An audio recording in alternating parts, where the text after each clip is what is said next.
Hello everyone, welcome to PW pharma. मैं हूं doctor Parul, आपकी फार्मा मेंटर। और आज हम बात करने वाले हैं ड्रग रूल्स 2026 में जो एक बड़ा बदलाव आया है उसके बारे में। तो देखते हैं क्या बदलाव है। तो ministry of health and family welfare का एक नोटिफिकेशन आया है जो आया है 13 मई 2026 को। तो इस नोटिफिकेशन में बड़ा क्लियरली मेंशन्ड है कि ये जो रूल्स हैं इसको अब बोला जाएगा ड्रग्स सेकंड अमेंडमेंट रूल 2026 और ये फोर्स में आएंगे after 180 days from the date of publication of this in the official gazette. तो लगभग 6 महीने बाद यानी कि नवंबर। और दूसरा क्या किया गया है इसमें शेड्यूल H1 को एक्सपैंड करके एक ड्रग प्रेगाबेलिन को इसके अंदर ऐड कर दिया गया है। तो ये जो प्रेगाबेलिन इसमें ऐड की है ये शेड्यूल H1 के अंदर अब आ गई है। तो इसको नाम दे दिया गया है ड्रग्स सेकंड अमेंडमेंट रूल 2026। जैसे कि मैंने आपको बताया ये ministry of health and family welfare के अंडर नोटिफिकेशन आया है via notification number GSR 377E जो 13 मई 2026 का नोटिफिकेशन है। तो चलिए बात करते हैं कि कैसे ये अमेंडमेंट किया गया। तो सबसे पहले सेंट्रल गवर्नमेंट ने प्रपोज किया अमेंडमेंट टू ड्रग रूल्स 1945। उसके बाद इसके लिए एक ड्राफ्ट इशू किया गया जो 21 जनवरी 2026 को इशू किया गया। पब्लिक कमेंट्स और ऑब्जेक्शंस इनवाइट किए गए, सजेशंस रिसीव हुए, उनको एग्जामिन किया गया और उसके बाद अमेंडमेंट को फाइनलाइज कर दिया गया after consultation with drug technical advisory board. अब बात करते हैं कि क्या चेंज हुआ है।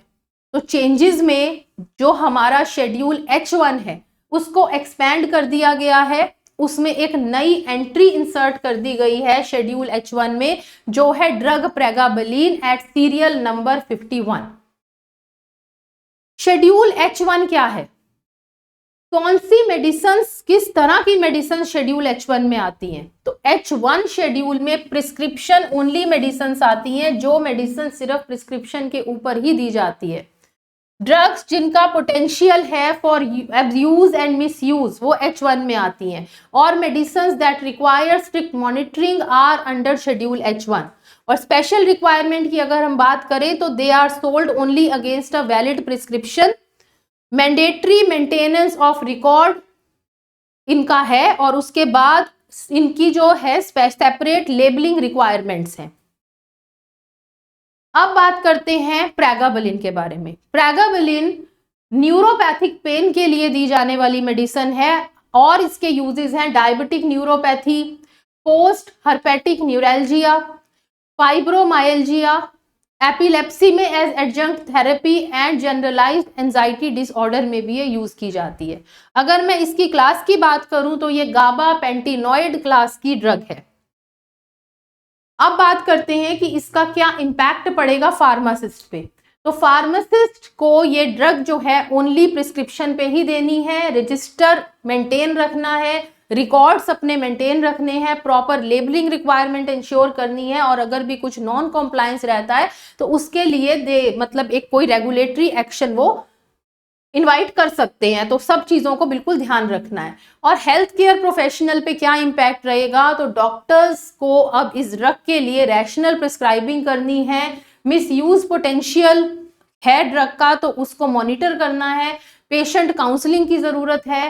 फार्मासिस्ट के लिए मैंने ऑलरेडी थोड़ा बताया है, पहले भी अब भी बता रही हूँ कि उन्हें प्रॉपर तरीके से प्रिस्क्रिप्शंस को वेरीफाई करना है, उसके बाद ही ये ड्रग देनी है। रिकॉर्ड मेंटेनेंस प्रॉपर होनी चाहिए और कोई भी अनऑथोराइज्ड सेल इस ड्रग की नहीं होनी चाहिए। अब आते हैं कि क्या इफेक्टिव डेट रहेगी इस रूल की। तो ये रूल कब फोर्स में आएगा? तो बिल्कुल क्लियर है नोटिफिकेशन में कि ये amendment 180 days after publication in official gazette आएगी। तो मोस्ट प्रोबेबली बाय नवंबर ये रूल इफेक्टिव रहेगा।